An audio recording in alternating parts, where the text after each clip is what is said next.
Ngatho cia mwanya nĩ gũcoka na ndĩrehoka nĩ ũrathiĩ na mbere wega. Muthoni wa Mukiri nĩ akorwo akiumbũrĩra fans ake ndeto cia magegania mũno days thutha wa gũkorwo akĩhithũria atĩ she's pregnant and expecting mwana wake wa mbere hamwe na mũthuri wake. Many thought Muthoni wa Mukiri already nĩ agĩte mwana, no nĩ akorwo akĩhithũria ndeto followers ake makorwo magĩtaũkwo nĩ ũrĩa maũndũ magĩtariĩ. Muthoni wa Mukiri kũhĩtũkĩra ciũria agĩkoragwo akĩũria fans ake mwena wa Instagram nĩ akorwo akĩhithũria kaũndũ ka mwanya mũno karĩa nginya akorwo agĩtenderithia makĩria through a post na caption akorwo agĩkĩra mwena wa FB.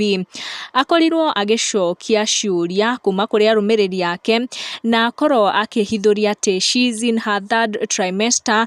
Answer ĩno nĩ akorwo ĩkĩonania atĩ arĩ hakuhĩ gũkorwo welcome mwana wake wa mbere, na mwena wa Facebook nĩ akorwo agĩkĩra mbica ĩno ĩrĩa akorwo caption akiuga how I'm looking at motherhood. Nĩ ũkuona the position agĩikarĩte na ũrĩa agĩikaire na akorwo agĩkĩra tu emoji twĩrĩ, ka emoji ka blue na ka emoji ga pink, na nĩ akorwo akĩhithũria biũ atĩ in just days nĩ agũkorwo akĩamũkĩra mwana wake wa mbere. Tũrathiĩ na mbere kũmwendera rũgendo rwega tũgũkinya ndeto icio hau. Make sure nĩ wa subscribe tucemanie na next one.